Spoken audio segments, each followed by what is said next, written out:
নবী করিম সাল্লাল্লাহু আলাইহি ওয়াসাল্লাম বলেছেন, ইমানের ৬০-এরও বেশি শাখা রয়েছে।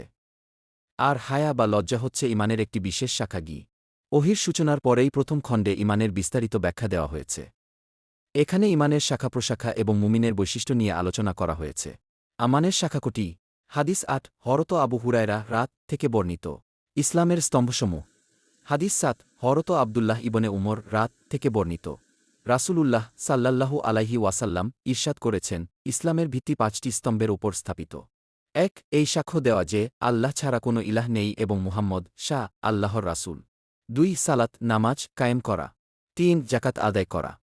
৪ হজ সম্পাদন করা। ৫ রমজানের রোয়া রাখা। জুনুবি ব্যক্তির রোগ বৃদ্ধির, মৃত্যুর বা তৃষ্ণার্ত থেকে যাওয়ার আশঙ্কা বোধ হলে তায়াম্মুম করা। বর্ণিত আছে যে এক শীতের রাতে আমর ইবনুল আস রাদিয়াল্লাহু আনহু জুনুবি হয়ে পড়লেন, তায়াম্মুম করলেন আর এ প্রসঙ্গে তিনি এই আয়াত তিলাওয়াত করলেন, তোমরা নিজেদের হত্যা করো না, নিশ্চয়ই আল্লাহ তোমাদের প্রতি পরম দয়ালু। এরপর নবী করিম সাল্লাল্লাহু আলাইহি ওয়াসাল্লাম এর কাছে বিষয়টি উল্লেখ করা হলে তিনি তাকে দোষারোপ করেননি।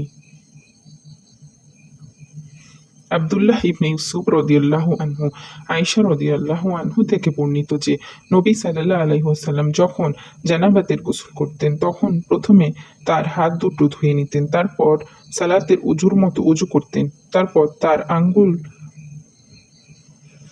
পানিতে ডুবিয়ে নিয়ে চুলের গোড়া খিলাল করতেন, তারপর উভয় হাতের ৩ আজালা পানি নিয়ে মাথায় ঢালতেন, তারপর তার সারা দেহের উপর পানি পৌঁছে দিতেন।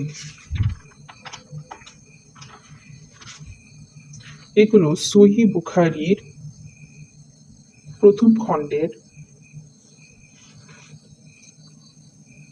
২৩৯ নম্বর এবং ২৪৬ নম্বর হাদিস।